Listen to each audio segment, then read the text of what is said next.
അധ്യായം 14.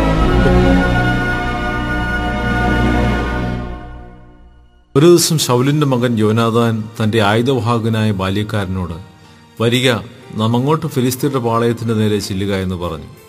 അവൻ അപ്പനോട് പറഞ്ഞില്ല താനും. ശൗൽ ഗിബയുടെ അതിരിങ്കൽ മിഗ്രോനിലെ മാതളനാരകത്തിന് കീഴിൽ ഇരിക്കുകയായിരുന്നു. അവനോടുകൂടി ഉണ്ടായിരുന്ന പടജനം ഏകദേശം 600 പേർ. ശിലോവിൽ യഹോവയുടെ പുരോഹിതനായിരുന്ന ഏലിയുടെ മകനായ ഫിനെഹാസിന്റെ മകനായ ഈഖാബോദിന്റെ സഹോദരനായ അഹീതൂബിന്റെ മകൻ അഹിയാവായിരുന്നു അന്ന് ഏഫോദ് ധരിച്ചിരുന്നത്. യോനാഥാൻ പോയത് ജനം അറിഞ്ഞില്ല. യോനാഥാൻ ഫിലിസ്ത്യരുടെ പട്ടാളത്തിന്റെ നേരെ ചെല്ലുവാൻ നോക്കിയ വഴിയിൽ ഇപ്പുറവും അപ്പുറവും കടന്തൂക്കായ ഓരോ പാറയുണ്ടായിരുന്നു. ഒന്നിന് ബോസസ് എന്നും മറ്റേതിന് സേന എന്നും പേര്. ഒന്ന് വടക്കുവശം മിക്മാസിന് മുഖമായും മറ്റേത് തെക്കുവശം ഗിബയ്ക്ക് മുഖമായും തൂക്കെ നിന്നിരുന്നു. യോനാഥാൻ തന്റെ ആയുധവാഹകനായ ബാല്യക്കാരനോട്, വരിക, നമുക്ക് ഈ അഗ്രചർമ്മികളുടെ പട്ടാളത്തിന്റെ നേരെ ചെല്ലാം. പക്ഷേ യഹോവ നമുക്ക് വേണ്ടി പ്രവർത്തിക്കും. അധികം കൊണ്ടോ അല്പം കൊണ്ടോ രക്ഷിപ്പാൻ യഹോവയ്ക്ക് പ്രയാസമില്ലല്ലോ എന്ന് പറഞ്ഞു.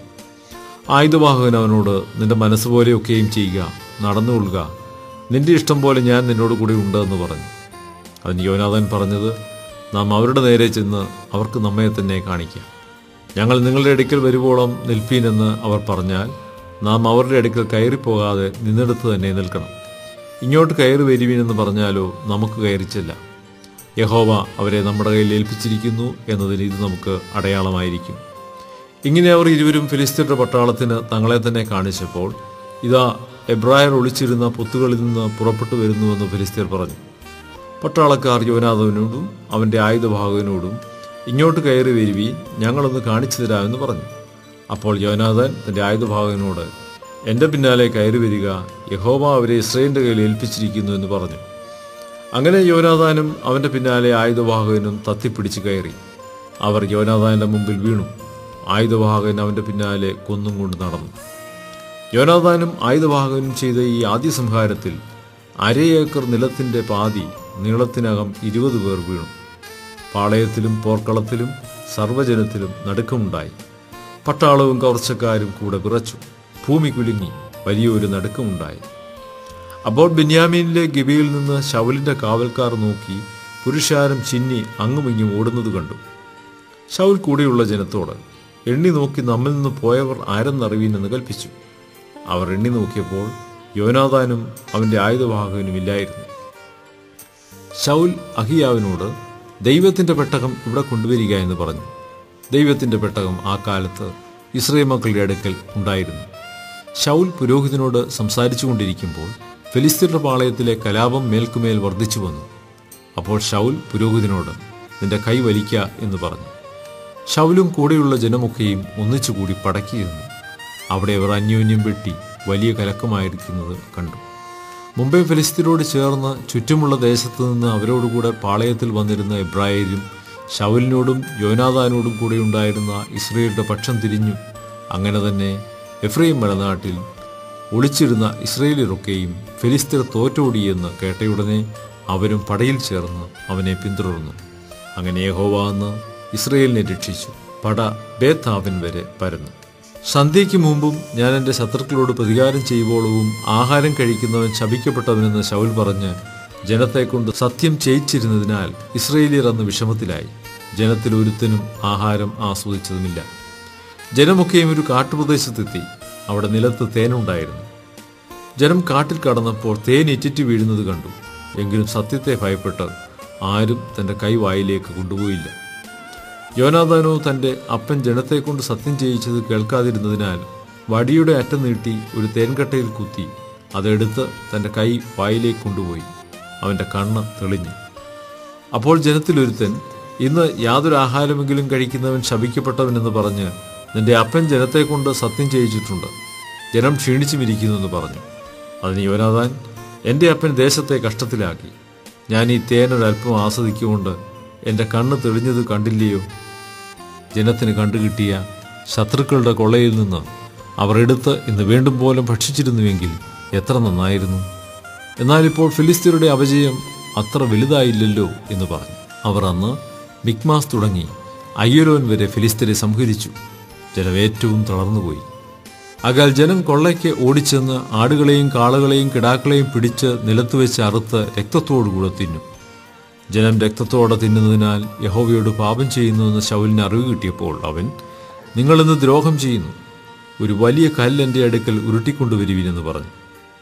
പിന്നെയും ശൗൽ, നിങ്ങൾ ജനത്തിൻ്റെ ഇടയിൽ എല്ലായിടവും ചെന്ന് അവരോട്, ഓരോരുത്തരും താന്താൻ്റെ കാളയെയും ആടിനെയും എൻ്റെ അടുക്കൽ കൊണ്ടുവന്ന് ഇവിടെ വെച്ച് അറുത്ത് തിന്നുകൊള്ളുവീൻ, രക്തത്തോടെ തിരുന്നതിനാൽ യഹോവയോട് പാപം ചെയ്യരുതെന്ന് പറവീനെന്ന് കൽപ്പിച്ചു.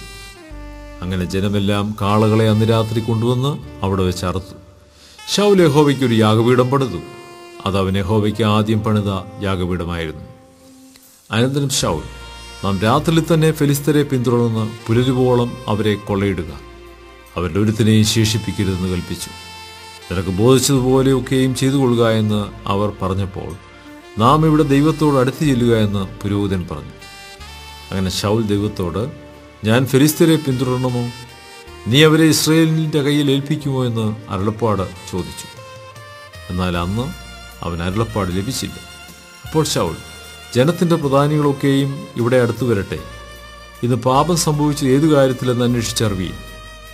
ഇസ്രായേലിനെ രക്ഷിക്കുന്ന യഹോവയാണ്, അതിൻ്റെ മകൻ യോനാഥാനിൽ തന്നെ ആയിരുന്നാലും അവൻ മരിക്കണം നിശ്ചയമെന്ന് പറഞ്ഞു. എന്നാൽ അവനോട് ഉത്തരം പറയുവാൻ സർവ്വജനത്തിലും ഒരുത്തനും തുനിഞ്ഞില്ല. അവൻ എല്ലാ ഇസ്രായേലിനോടും, നിങ്ങൾ ഒരു ഭാഗത്ത് നിൽപ്പീൻ, ഞാനും എൻ്റെ മകനായ യോനാഥാനും മറുഭാഗത്ത് നിൽക്കാമെന്ന് പറഞ്ഞു. നിന്റെ ഇഷ്ടം പോലെ ആകട്ടെ എന്ന് ജനം ശൗലിനോട് പറഞ്ഞു.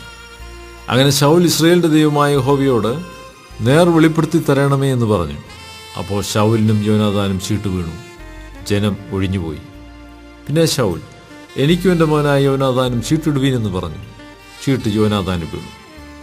ശൗൽ യോനാഥാനോട്, നീ എന്ത് ചെയ്തു? എന്നോട് പറക എന്ന് പറഞ്ഞു.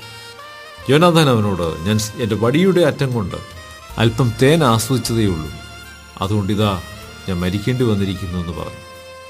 അതിന് ശൗൽ, ദൈവം എന്നോട് തക്കവണ്ണവും അധികവും ചെയ്യട്ടെ, യോനാഥാനെ നീ മരിക്കണമെന്ന് ഉത്തരം പറഞ്ഞു. എന്നാൽ ജനം ശൗലിനോട്, ഇസ്രായേലിൽ ഈ മഹാരക്ഷ പ്രവർത്തിച്ചിരിക്കുന്ന യോനാഥാൻ മരിക്കണമോ? ഒരിക്കലും അരുത്. യഹോവയാണ്, അവൻ്റെ തലയിലെ രോമവും നിലത്ത് വീഴുകയില്ല, അവനെന്ന് ദൈവത്തോടു കൂടിയല്ലോ പ്രവർത്തിച്ചിരിക്കുന്നതെന്ന് പറഞ്ഞു. അങ്ങനെ ജനം യോനാഥാനെ വീണ്ടെടുത്തു, അവൻ മരിക്കേണ്ടി വന്നതുമില്ല. ശൗൽ ഫെലിസ്തരെ പിന്തുടരാതെ മടങ്ങിപ്പോയി. ഫെലിസ്തരും തങ്ങളുടെ സ്ഥലത്തേക്ക് പോയി. ശൗൽ ഇസ്രായേലിൽ രാജത്വമേറ്റ ശേഷം മോവാബ്യർ, അമോനിയർ, ഏദോമ്യർ, സോബാ രാജാക്കന്മാർ, ഫെലിസ്ത്യർ എന്നിങ്ങനെ ചുറ്റുമുള്ള സകല ജാതികളോട് യുദ്ധം ചെയ്തു. അവൻ ചെന്നിടത്തൊക്കെയും ജയം പ്രാപിച്ചു. അവൻ ശൗര്യം പ്രവർത്തിച്ച അമാലേക്യരെ ജയിച്ചു, ഇസ്രായേലിലെ കവർച്ചക്കാരുടെ കയ്യിൽ നിന്ന് വിടുവിക്കുകയും ചെയ്തു. എന്നാൽ ശൗലിൻ്റെ പുത്രന്മാർ യോനാഥാൻ, ഇശ്വി, മൽക്കീശുവ എന്നിവർ ആയിരുന്നു. അവൻ്റെ 2 പുത്രിമാർക്കോ മൂത്തവൾക്ക് മേരബെന്നും ഇളയവൾക്ക് മീഖൾ എന്നും പേരായിരുന്നു. ശൗലിൻ്റെ ഭാര്യയ്ക്ക് അഹീനോവും എന്നു പേരായിരുന്നു. അവൾ അഹിമാസിൻ്റെ മകൾ. അവൻ്റെ സേനാപതിക്ക് അബ്നേർ എന്നു പേര്.